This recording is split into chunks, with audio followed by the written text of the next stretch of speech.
Ang laman ng kanyang bangko ay 15 or 16,000 pesos lamang.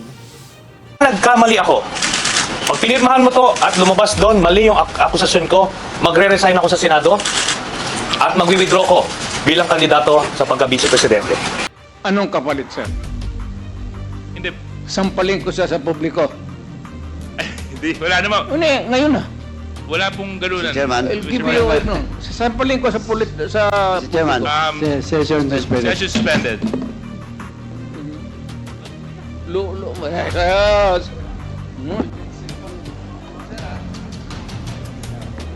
Alam mo ba ako na yung waiver ni Presidente Duterte, matagal niya nang ginawa yon noong 2016 pa.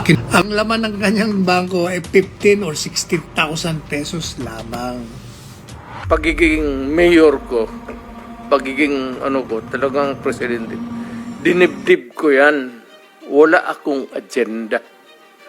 Wala akong dinagdag na baski isang poste sa bahay ko. Wala akong bagong kotse. Hindi ako nakatikim ng Mercedes-Benz.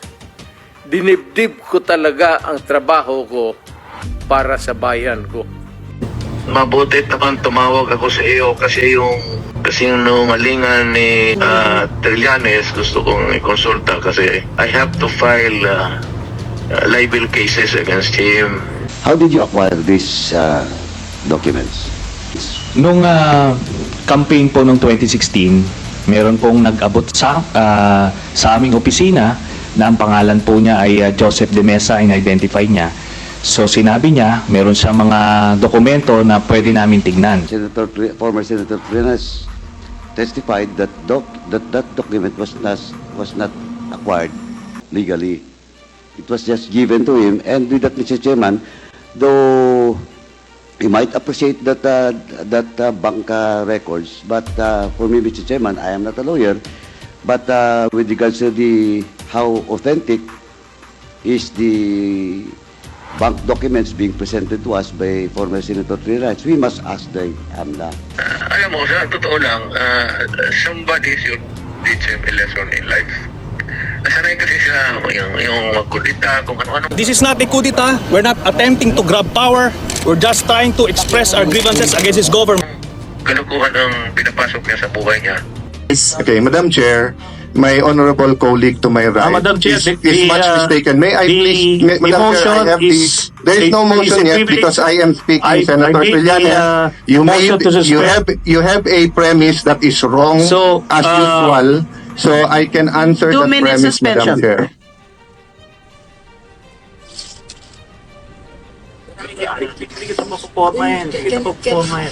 Anong forma ang pinagsasabi mo? Ikaw ang hindi pumorma dito. Pare, 12:45 ako nagsimula. Tayong dalawa, nung kay Pilay, 3 oras tayong dalawa eh. So, wala siya nag-accuse kay Duterte, hindi na bibigyan ng time na magsalita dito. Timekeeper ka na ngayon. Manira ng ibang tao, sirain yung puri. Present that made in the court of law. Ito na. Panayang iwas na. Pero doon sa radio program kita tapang Pero ngayon, nabibilaukan yung katotohanan. Ang hirap lumabas, Sir Ben Tulfo. I look at you straight in the eye, I'm still not finished. Well, anyway, ganito yan. So, alam nyo dito, as described, so swak na swak. Kung baga, pasok na pasok ka, bitag. Dito sa bitag. Di ba, Mr. Tulfo? Anyway, pupunta tayo dito sa iTravel Pinas. Mawalang galang lang po. Ito yung question ko. You need to answer this. No. No, Mr. Tulfo. No. I think mawalang galang lang po. Mr. Chairman, I am the... Senator, finish his questions and then you may answer, please. Boss, maisasabi Madam niya Chair, kung sino yung mga tumulong sa kanya. Yes, Madam Chair, I Let me understand finish, that. please. Madam I'm the Chair, chair here. just a point of order. I'm the chair here. Just on a different matter, Madam Chair. He told me here, hindi kita papopormahin. And then he tells me here, nabuboba pangarap mo, you are defending evil, etc. Chair, I can move. Can you make sure he doesn't follow me? I will listen to. I'm not going to be given that chance by the committee. Uwi na ako. Hinintay ako ng asawa ko eh. Oh, yan sa We are ma'am. giving you Sabi the niya, chance. sana, umuwi na ako. Ano ba mas importante? Lumabas ang totoo? Or is this just a demolition job against Duterte so we don't care? Madam Chair, can you stop? Just continue. Can Senator Trillanes stop talking to me? I mean, I don't want to talk to him, but he keeps talking to me. Senator, I will put this between us. so that Senator he will Sonny, not- can you please Madam Chair. transfer? So, Yes, to I will just transfer, Madam. avoid further. I will, Madam Chair. Hindi. Yes. Lipat Ganito na lang po yan. Ganito lang po Huwag yan. na ho kayo Kasi magtabi. masyadong mahaba yung mga pasikot-sikot, masyadong madaldal. Kumbaga, ano na minsan it's quite annoying and irritating already. Sana he gets to the point. Right? And I have here the white paper that you've been writing about the Secretary of Foreign Affairs.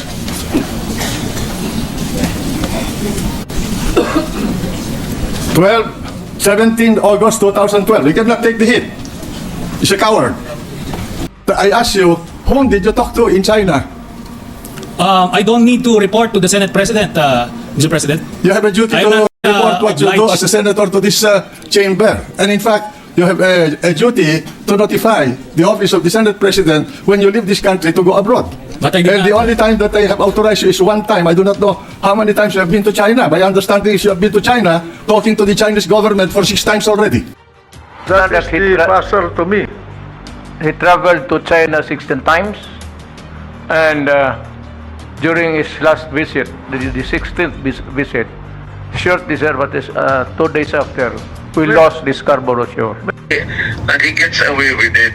Now, it's about time na kailan bigyan siya ng leksyon. Total, ito naman ang kalaban niya ang totoo eh. Di umano yan, yung kanyang summary puro figures. Ang bangko ang magsabi kung mayroon o wala. Korte yan eh. Tsaka niwala nga siya, Sir President. Dapat malaman ng tao na totoo at hindi. Pero Lalo na si Inday. sabi ko nga, fake na fake yun. Kasi unang-unang, hindi mo alam kung anong bangko yun. Tsaka wala naman magbibigay ng bangko ng gano'n. May secrecy eh. Secrecy law. Pati kung totoo man yun, secrecy law pa rin. Tsaka nga pala, binanatan kanina ulit ni Castro. Wala ka daw isang salita. Bakit daw? Sinabi mo, sasayang ka ng waiver, tapos kinukontra mo. Kaya binira ko siya. Sabi ko, Noli, ikaw ang pinaka-inutil na vice presidente ng bansa eh. Nagsasalita ka nang di mo alam. Alam mo ba ako na yung waiver ni Presidente Duterte, matagal niya nang ginawa yun. Nung 2016 pa, kinover mo pa kakako ko. Hindi ba nagbigay ka ng waiver?